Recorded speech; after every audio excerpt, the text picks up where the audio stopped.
علامہ اقبال کہتے ہیں میں نے سارا دین پڑھا ہے، سارا قرآن پڑھا ہے،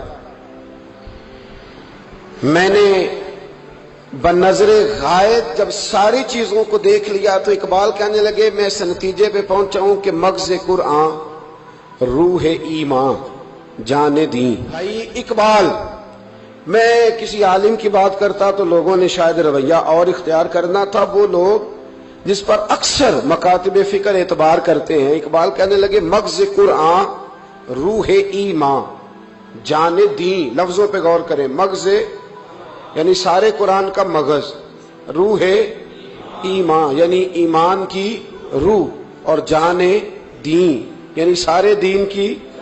آپ دیکھیں ترتیب، مغز قرآن روح ایمان جان دین۔ اقبال جلدی بتاؤ وہ کیا ہے؟ تو اقبال کہنے لگے ہست حب رحمت للعالمین، ہست حب رحمت للعالمین، مغز قرآن روح ایمان اور جان دی، ہست حب۔ کہنے لگا میں تو سمجھا ہوں کہ قرآن کا مغز ایمان کی روح اور دین کی جان اگر ہے تو نبی پاک کی محبت کا نام ہے، رسول اللہ کی محبت کا نام ہے، نبی پاک کی محبت کا نام۔ حضرت عمر فاروق رضی اللہ تعالیٰ عنہ سے بڑا تو اصول پسند کوئی نہیں نہ ہوگا، یعنی بہت بڑا چودھری بھی اگر اپنے گلی کے اندر، حضرت ابو سفیان جیسے لوگ مسلمان ہو گئے، کلمہ پڑھ لیا، اور جناب ابو سفیان رضی اللہ تعالیٰ عنہ نے اپنے گھر کے اندر نہ تھوڑی سی سامنے اینٹیں رکھ کے جگہ بنا لی، تو حضرت عمر کو پتہ چلا تو فرمایا جیسے بنائی ہے ویسے وہ کھیڑو بھی، آپ نے لوگوں کا رستہ تنگ کر دیا۔ اصول پسند آدمی، اصول کی بات آئے تو بیٹے کو بھی معافی نہیں، کسی کو معافی نہیں، بڑے اصول پسند تھے۔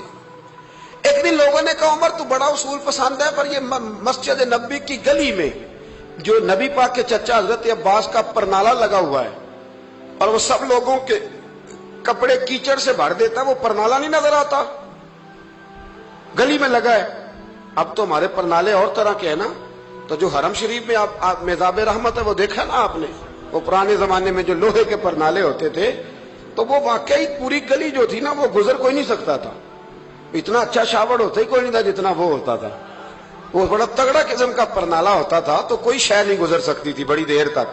بارش کے رکنے کے بعد بھی ساری چھت سے جب تک پوری مٹی اور پوری توڑی ساری نہیں نا اتر جاتی تھی تب تک وہ پرنالہ نہیں سانس لیتا تھا، تو پرنالہ بہتا تھا، اور وہاں سے بڑا مین گلی تھی مسجد کو آنے کی، لوگوں کے کپڑے آلودہ ہو جاتے۔ ایک دن لوگوں نے حضرت عمر سے کہا یہ پرنالہ نہیں نظر آتا، یہ نہیں اصول پسندی؟ تو جناب عمر فاروق رضی اللہ تعالیٰ عنہ فرمانے لگے اتار دیتے ہیں پرنالہ، یہ بھی اصول پسندی ہے، اتارتے ہیں۔ حضرت عمر فاروق نہ گئے، اور شارحین نے لکھا ہے کہ اونٹ کے اوپر بیٹھ کر آپ نے یوں پکڑ کے نا پرنالہ کھینچا، اور جناب عباس کے گھر والوں سے فرمانے لگے 4 کونے ہوتے ہیں گھر کے، چھت کے 4 کونے ہیں، کسی اور میں لگا لو پرنالہ، کو ضروری ہے کہ نمازیوں والی گلی پہ لگایا جائے؟ یہ کہہ کے آ گئے، کسی کی جرت تھی بات کرے؟ حضرت عباس آئے تو لوگوں نے آ کے کہا کہ عمر نے پرنالہ کھیڑ دیا اور فرمایا کہ 4 کونے کہیں اور لگا لو، تو حضرت عباس مسکرائے۔ لوگوں نے کہا مسکراتے کیوں ہو؟ فرمانے لگے کوئی مسئلہ نہیں، عمر خود آ کے لگا کے جائے گا، جیسے وہ کھیڑا ہے ویسے۔ لوگوں نے کہا وہ عمر ہے، عمر کو بدلنا اور اس کی بات کو بدلنا اور اتنی جرت کہ وہ لگا کے جائے، جس بندے کو دیکھ کے شیطان گلی کا رستہ بدل جاتا ہے، آپ اس کی بات کر رہے ہیں۔ فرمایا میں نے کہہ دیا نا عمر لگائے گا، تو انشاءاللہ عمر لگائے گا۔ حضرت عباس مسجد میں آئے، نماز پڑھی تو کہتے میں نے بات چھیڑی دی۔ عمر خود کہنے لگے کہ حضور آپ سے تو امید نہیں تھی۔ حضرت عباس سے کہنے لگے بھئی جگہ بھی ہے، 4 کونے ہوتے ہیں گھر میں، کو ضروری ہے اسی کونے پہ لگے جہاں سے نمازی گزرتے ہیں؟ یہ بخاری مسلم کی حدیث ہے۔ حضرت عباس کہنے لگے عمر 4 کونے ہیں، میرے پاس جگہ بھی ہے پرنالے کی، میں نے بھی کئی دفعہ سوچا تھا وہ کھیڑ دوں، اور میں بھی اسی گلی سے گزرتا ہوں، میرے کپڑوں میں بھی کیچڑ بڑی دفعہ پڑا ہے، پر مجبوری یہ ہے وہ کھیڑ اس لیے نہیں سکتا کہ یہ پرنالہ میرے نبی کریم نے اپنے دستے مبارک سے لگایا تھا۔ فرمایا میں مکان بنا رہا تھا، چھت بنا رہا تھا، تو حضور اچانک آ گئے، اور کئی لوگ گواہ ہیں اس کے، رسول کریم تشریف لائے اور نبی پاک علیہ السلام نے فرمایا لاؤ چچا تھوڑا میں بھی کرتا ہوں، اور پھر میرے نبی کریم صلی اللہ تعالی علیہ وسلم نے اپنے دستے مبارک سے یہ پرنالہ لگایا تھا،